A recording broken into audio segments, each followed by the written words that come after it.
Good morning, YouTube. PPS here. It is the 31st, last day of January, around 10:30 here, my time here in Central Time. We are back with some more plays for you guys. We've been gaining a lot of traction over here, so any of you guys that are new, I'm gonna drop the record for you, kind of go through a recap, and then get right to our picks. Because I know personally, whenever I look at like a sport, like if I watch a golf thing or if I watch tennis, like I want pretty much a quick in and out. Tell me why. Get quick. So if I like it that way, I'm going to assume most of you guys like it that same way. So we're not going to be here for a 20-minute spiel. Just quick in and out. Overall, these are for the plays of the day. These are non-stream related plays or non-podcast related plays.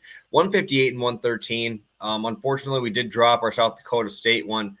They did shoot 12 under 10% from three-point land. I watched the whole game. Probably about 5 or 6 missed layups, and at the end of the game, still had a chance to win. And they called a foul. North Dakota State fouled with 0.8 seconds left, and the clock operator did not stop the clock, and so they just let the game end. It was the weirdest thing I've ever seen. Unfortunately, the game was completely out of hand. Like it was still it was like a 6-point game. So that happened. But it happens. That was our Saturday play of the day. I'm going to have two tonight. One of them actually I locked in already, but it actually went dark, obviously, because of the Joel Embiid news. I'll start out with that one. John Morant point assists. I am 3-0 on this play in the last week and a half or so. But yeah, so this is down right now with the Embiid news. Obviously, if this opens up as Memphis like 5 to 7 point favorites, I would be in thoughts of a blowout. But I think they'll be able to keep up with them. I don't think that they're completely terrible team just without Embiid. Obviously, I think Drummond will have a huge game. I want to see what his lines are at. Tobias is still playing. Maxi's there. They'll have enough talent here to compete. Still no Dylan Brooks, which is huge for the John Morant numbers. He's been fantastic over the past month.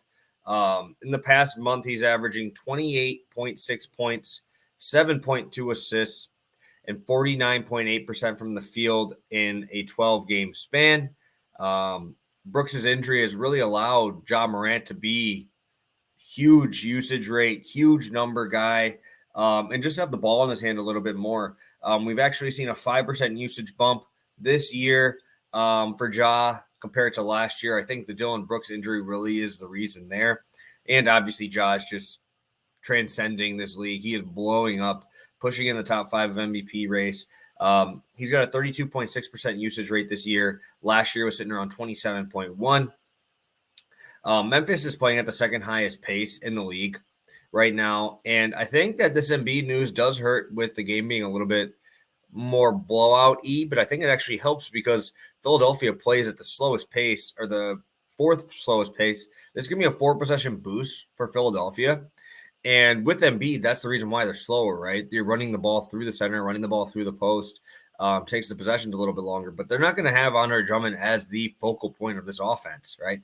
Andre Drummond's there to get rebounds. He's there to get putbacks. He's there to be that's a big dude in the middle, right? Joel Embiid is your entire offense. He's running it. You're putting it through him.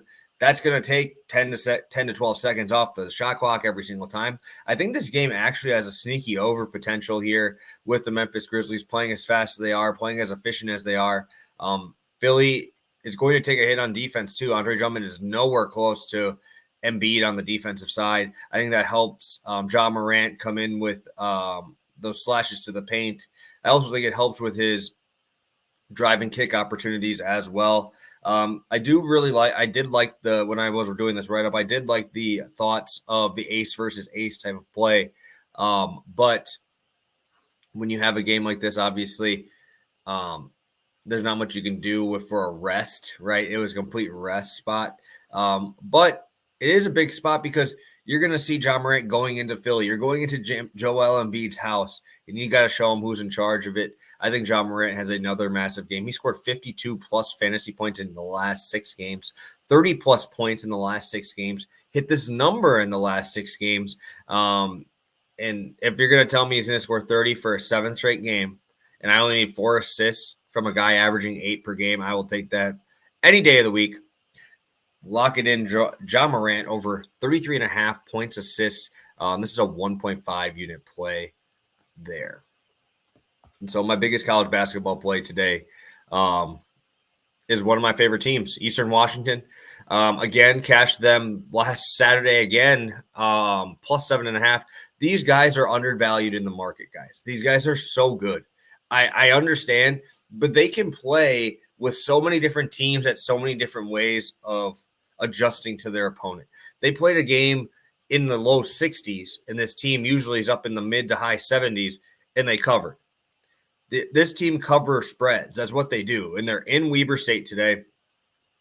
One of the biggest things I looked at was how has Weber State been in the last week, 2 weeks against covering the three-point ball, because that's what Eastern Washington is going to do. Northern Colorado went 13 for 30 on these guys from deep and scored 76 points on them. Southern Utah, 7 for 20, 84 points scored on them. This Weber State team does not play that well of defense because they are so fast, right? They're fast up and down the court, have a great depth on offense. But 3 points allowed. The reason why I'm looking at that is 4 of the top 5 players for Eastern Washington shoot 35+% from 3, and their top scorer, Mr. Venters, I think it's Steele, Venters is shooting 47%. So if Weber State cannot guard the 3-point line, I think this game flies over. I don't even think it's going to be relatively close to this number.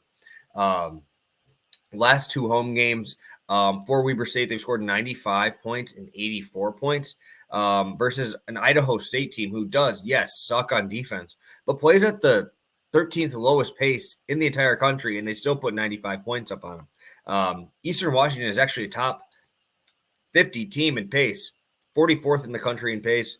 And Eastern Washington is actually, like I said, a covering machine. These guys are 10-2 against the number this year on the road. Should keep this game close.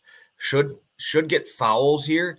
They're 11-point dogs. I think that is wild, man. Eastern Washington, like I said, have been a cash cow for me. Them, VMI, South Dakota State, besides last time, Belmont, like all these mid-majors that they fight, man. They're good. They know what to do. They know how to play. They're senior laden teams. 13-6 and 1 for Weber State to the over this year. And 7-3 in the over in the last 10 head-to-head games with Eastern Washington. The Vegas has kind of a good read on this game with giving this number, but they've been too low on quite a few of these, right? When we've had the last game, they had the total went under at 151, but before that, 3 straight, and they cleared it by quite a bit. 8 points, 8 points, 6 points, and 11 points that they beat the over by in the 3 prior games to that one. I'm going to go through a little quick final numbers here for why I like this one a little bit even more. So we're going to go through the offense numbers, defense numbers, and pace. The final numbers for Eastern Washington, they're ranked 262 in defensive adjusted defense, 176 in adjusted offense. I think that's obviously because they played some pretty tough teams at the beginning of the year that kept their offensive numbers down quite a bit. They average 71.6 possessions per game, 44th in the country. And actually, Weber State's only 4 behind them, or 4 ranks behind them, with a pace of 71.3. Their offense ranks 134 in adjusted offense in the country and 181 in defense. But Weber State's defense has faced the 212th strength of schedule of offenses that they've played against. So they really haven't been playing anybody. Their numbers aren't great, even against those bad teams. And now we're going to have an Eastern Washington team coming in here who's been hot. They've been playing well, shooting well, and covering numbers. It's going to be fast, right? And the last thing I'll say is both of these teams are deep enough to keep this track meet going. We got 4 double-digit scores on both teams. Eastern Washington also has a 17-point score and a 16-point score to go along with 2 other 10-point scores. Wow, that was a tongue twister. That was going fast, but I really like this game. I really like this over. I really like this environment for this game. I think that we're going to see points. I think that we're going to see a very fun game. And if you guys haven't watched Eastern Washington or Weber State, these are my 2 favorite teams in the Big Sky here, guys. Them and Northern Colorado is tied for second with Weber State. But Eastern Washington by far is my favorite. These dudes play ball, they shoot well, they shoot free throws well, and they can shoot threes like crazy, guys. They could cover this. No, they could. I will put my bold prediction down for today that they make 16 threes tonight. That's how confident I am in this Eastern Washington team. I don't think there's a prop for that, but I would take it if you could get it. But okay, 2 plays, guys, risking 3.5 units on these. So we're going pretty heavy. Again, our record for the year, since the inception of the channel, which has been about a year-ish. I think we've got about 2 months yet.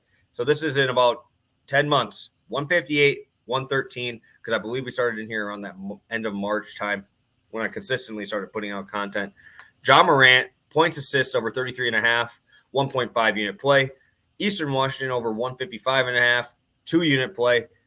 Put these in, lock these in, cash with me. We're about to make 3.5 units tonight, guys. I love these plays. Been working on them all morning. I love them. Love them, love them. Let's go. I'm ready to see some Eastern Washington threes. I'm ready to see Ja Morant cooking this Philly defense without Joel Embiid. So thank you guys so much for tuning in. Again, drop a like if you're getting any content from this. If you're tailing these plays, please drop a like. You guys are the best. I will talk to you guys tomorrow with some more free plays. And yeah, let's do it. Let's get that.